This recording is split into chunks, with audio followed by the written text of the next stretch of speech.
গান গাইলাম। বাউল গান একটা ধারা রেখে হয়ে থাকে, একটার পর একটা গানের সাথে আরেকটা সম্পর্ক থাকে। তাই সেখান থেকেই আরেকটা গান গিয়ে যাব বাউলের ভাবে, তারপর আমি আমার সেই প্রিয় গান গিয়ে আরেকটা গান গিয়ে তারপর আমাদের মহিলা শিল্পী আসবে, গান শোনাবে। তাই বাউলের কথায় আমি যে এত কথা বললাম, সাধন করতে হবে, ধ্যান করতে হবে, সব তো বলা সহজ, করা খুব কঠিন, কিন্তু তবু বলি করতে হবে, না করলে হবে না, তাই না? এর থেকে সহজ কিছু হচ্ছে সাধুসঙ্গ। সৎসঙ্গ করো, সাধুসঙ্গ, সাধুসঙ্গ সর্বশাস্ত্রে কয় কিঞ্চিৎ মাত্র সাধুসঙ্গে সর্বসিদ্ধি হয়। তাই ওরে মুখের কোথায় চেরা ভিজে না, ডোবাতে কি ইলিশ থাকে, কিলিয়ে কি কাঁঠাল পাকে। আমি হাততালি দিতে বললাম, আপনারা দিলেন, তারপর আর দিলেন না তা না, আমি দিতে বলিনি। কিন্তু গীতায় বলেছে বেদানাং সংবেদাস্মি সমাবেদাস্মি পাশাবে ইন্দ্রিয়াণাং মনস্যাস্মি বোধানাস্মি চেতনা। যেদিন চেতন ঘরে মারতে লাগে সেই দিন চৈতন্য ফুটবে বাতি, সেদিন আর বলতে হবে না, তাই না?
নিজেকে সাধন করতে হবে, মাঝে মাঝে হরি গুরু বলতে হবে, গুরুদেবের কাছে দীক্ষা নিতে হবে, তাছাড়া কিন্তু নয়। মুখের কথায় চলা ভিড়ে না, ও রসনা, রসনা, মুখের কথায় চলা ভিড়ে না,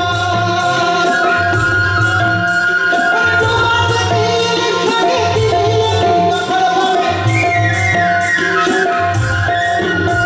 আর তোমাকে দিলে খাগে দিলে কথা বলে, আর দিলে কথা বলে সহিষ্ণু হয় না, মুখের কথায় চলা ভিড়ে না, মনে রসনা, মনে রসনা, মনে রসনা, মুখের কথায় চলা ভিড়ে না, ওরে মুখের কথায় চলা ভিড়ে না, ওরে মুখের কথায় চলা ভিড়ে না, ওরে মুখের কথায়